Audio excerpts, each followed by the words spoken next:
Hello everyone and welcome back to my channel. If you're new here, my name is Ellie.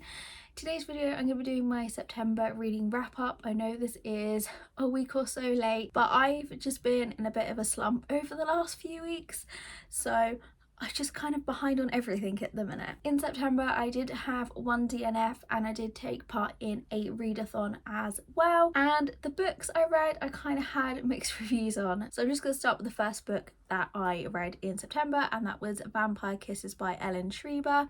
This is a book that I'd never heard of. I went to this kind of free little library thing and saw this. I picked up immediately just because of the name, and then I read the back, thought it sounded like a book I would really enjoy, and unfortunately I ended up not really enjoying this one. This book follows Raven, and a guy called Alexander moves into her town, and there's rumours that he is a vampire, and I was kind of going into it expecting it to be kind of like a Vampire Diary sort of thing because it's set in a small town and there's supernatural, but it didn't really give off the same vibe. This was published in 2003, and by the writing you can definitely tell this is an early 2000s book. I did not like the main character of Raven. She was very I'm not like other girls, and I just didn't really like her that much. And the concept was kind of a little weird for me because there are all these rumours going around town that he was a vampire, and because Raven was different, she was obviously into vampires, and he just kind of turned around to her one day and he's just like, yeah, I'm a vampire, and she's like, yeah, cool. I believe it is part of a series, but I'm not gonna continue with the series, unfortunately.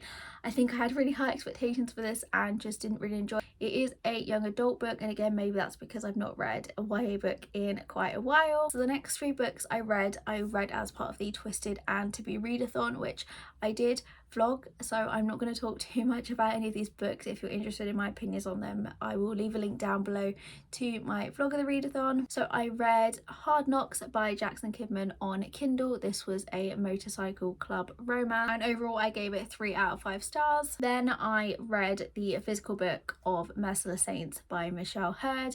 Again, I gave that a 3 out of 5 stars. I was quite disappointed with that one, and I have since sold it on Vinted. There was a lot of hype around it and I was really excited going into it. It just kind of fell a little bit flat for me. And then also on Kindle for the readathon I read Coach Me by Shanora Williams, which was a student teacher college romance. Again, lots of hype for that. I did enjoy it probably the most out of all of the books that I read for the readathon, but it still felt a little bit flat for me. Again, I did like the characters, but I don't know, something was just missing for me. Then as part of the readathon I did also start reading Angry God by LJ Shen. Didn't actually manage to finish that during the readathon, but I continued with it afterwards, and again I did actually end up DNFing this book, which I was really hoping I wasn't going to have to do. I did make it to 200 pages and part of me wanted to continue pushing through with it, but I just couldn't get on with it. I don't know if it's just because I was in a slump or if I genuinely just didn't enjoy the story, but this author is so hyped, and I believe I've read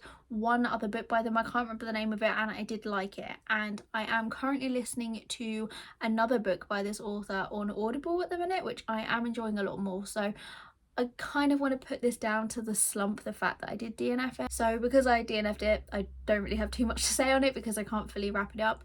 But unfortunately, yeah, I did DNF that one, and I have again also resold that book on Vinted. I'm trying to get myself into the habit that if I DNF a book or I read it and rate it 3 stars or less, I put it straight on Vinted to try and sell it to make more room on my bookshelf, so I only own physical copies of the books I'm really enjoying. So then the next book, I've kind of been dipping in and out of it throughout with the whole of September. That is Zodiac Academy Cursed Fates by Caroline Peckham and Susan Valenti. This is book 5 in the Zodiac Academy series. My best friend and I have a little book club together. For that, we are making our way through the entire Zodiac Academy series. We have both ordered book number 6, so we're hoping to finish book 6 and 7 before book number 8 comes out in December. So this did take me the entire month to get through. Again, I think it was just because I was in such a slump this month, but I just found myself getting really uninterested within this story. Like, these are really thick books, and the fact that there are 8 books in the whole series, there's a lot going on. And I do kind of have a love-hate relationship with Zodiac Academy. There are some characters in here which I cannot stand. And then there are other characters who are slowly becoming my all-time favourite fictional characters. The ending of this book, I was not expecting the twist at all. I'm gonna see if when me and my friend complete book 8, if she wants to be in a video with me where we just sit and discuss the entire series together, because we have been reading along together. Every time we kind of read a chapter or so, we will discuss it. Because this is book 5, I don't want to go into it at all and give any spoilers in case you haven't read it or haven't got that far yet. But I was completely not expecting the ending. The Zodiac Academy books have so many twists and turns. Just when you think you know what's going to happen, the complete opposite will then happen, which does keep you gripped. I will say I think this might be my least favourite book of the series so far, but book number 6 is due to arrive tomorrow, so I'm determined to read book 6 within the month of October, so that leaves book 7 for November and then December for book 8 when it's released. We shall see if I manage that. And halfway through September I signed up to Audible, and the first book that I downloaded on there I used a credit for was another book by the Zodiac Academy authors, and that is Kings of Quarantine. This is the first book in the Brutal Boys of Everlake Prep series, where we have the heroine Tatum, and then we also have the 3 night keepers, Kyan, Saint and Blake, and then also there is a teacher, Monroe, who is also a biggish part of this story. In some ways this book felt very similar to Zodiac Academy, but in other ways it was very different. So Zodiac Academy and Kings of Quarantine are both set in schools. Kings of Quarantine, I believe they are in their senior year, so it's high school age, whereas Zodiac Academy is college age. Zodiac Academy is fantasy and there's lots of magical elements and things, whereas Everlake Prep School is completely normal and human. So in this world there is a virus which is slowly starting to take over, just like COVID did in our world, and one of the night keepers' parents died due to this virus. Slowly as it starts to take over, the school is shutting down and they're going into quarantine, hence the name Kings of Quarantine. I wanted to love this book so much because I love Zodiac Academy so much, but again, it's the slumpy month. I didn't really enjoy it and I don't know if I'm going to continue with the series. My friend that I'm reading Zodiac Academy with said that she wanted to try this series, so if she does in the future try it, I might go back to it. So this was a bully romance and I did know that going into the story. I just didn't like the character of Tatum, and when I was describing why I didn't like the book to my friend, she was replying with that it sounded like a book that she was really going to enjoy. In some ways the Night Keepers are very similar to the heirs of Zodiac Academy, but the heirs I enjoy reading, although they're the bad guys, but the Night Keepers, I just find them kind of cringe, and I don't know if it's because in Zodiac Academy the fantasy side of them makes it more interesting, whereas because there was no fantasy in this and they were just normal high school bullies, it just fell a little flat. I'm not sure. Or maybe I'm just learning this month that bully romances aren't really my thing, because I did DNF Angry God, which was the other bully romance, and didn't really enjoy this one. So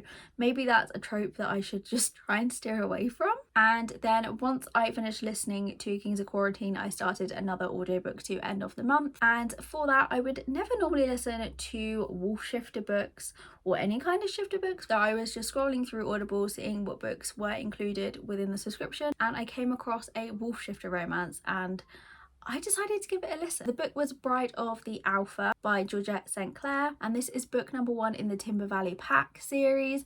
I'm not sure how many books there are, but it is a series that I do want to continue. This is the story of Josephine and Maxwell. Josephine is a plus size wolf shifter, which I really liked. I could relate to her in a lot of ways. When Maxwell, the alpha, was showing interest in her, she couldn't really understand why, because she wasn't the typical kind of wolf shifter, and he showed her that that didn't matter to him and he still thought she was beautiful, and I just really loved that. At the start, Josephine does try to conceal her identity from Maxwell. She takes on kind of a glamour spell of her friend Camille, who is trying to escape the pack as she is in love with someone else, I believe. But that doesn't last too long, and Maxwell does find out that Josephine isn't Camille. As this was my first wolf shifter romance book, I don't really have too much to compare it to, but this is definitely kind of a new trope or genre, however you want to say it, that I want to start looking into a bit more, because I did really enjoy this, and I think at the minute I'm enjoying fantasy and paranormal romance a lot more than sort of traditional romance. Maybe that's just because it is now getting for spooky season, so I feel like those reads are perfect. But if you have any wolf shifter romance recommendations, then please let me know in the comments below, because I definitely want to check more out. Those were all of the books that I read in September. It is currently the 6th of October and and honestly my reading month is not going any better,